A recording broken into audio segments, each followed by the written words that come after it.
Guys, welcome to a new mini blog.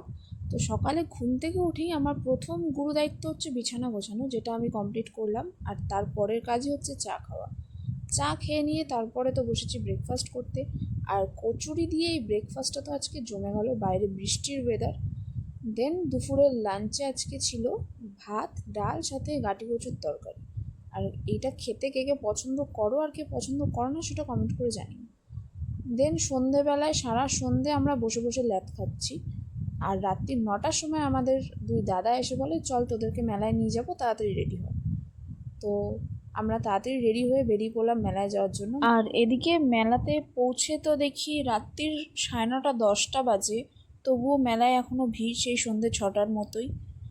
যাই হোক, কোনো রকম ভিড় ঠেলে মেলার ভিতরে চলে গেলাম। গিয়ে প্রথমেই মন্দিরটায় গিয়ে ভগবান জগন্নাথের দর্শন করলাম। তারপর ওখান থেকে বেরিয়েই আমরা চলে এসেছি ডিস্কো চড়তে। তো আমাদের সাথে আর তো কেউ উঠবে না, তাই আমি আর আমার বান্ধবী উঠে পড়লাম ডিস্কো চড়ার জন্য। তো ওঠার পর আমরা তো ফটো তুলছি, ভিডিও করছি, কি আনন্দ আমাদের মনে। আমার বান্ধবী আবার আমাকে জিজ্ঞেস করছে, কী রে তোর কি ভয় লাগছে? আমি বললাম না, আমার একটুও ভয় লাগছে না, কারণ ডারকে আগে জিত হে গাইস। আর তারপরে যখন এটা চলা শুরু হলো তখন তো দেখেই না আমাদের অবস্থা। দেন ডিস্কো চড়া কমপ্লিট হলো যখন, আমরা ওখান থেকে নেমে তারপরে কোনো রকম ঠেলা খেতে খেতে গিয়ে কয়েকটা দোকান দেখলাম, ঘুরলাম মেলাটা। তারপরে বাড়ি যাওয়ার সময় বাইরে দাঁড়ালাম হচ্ছে জিলিপির দোকানে।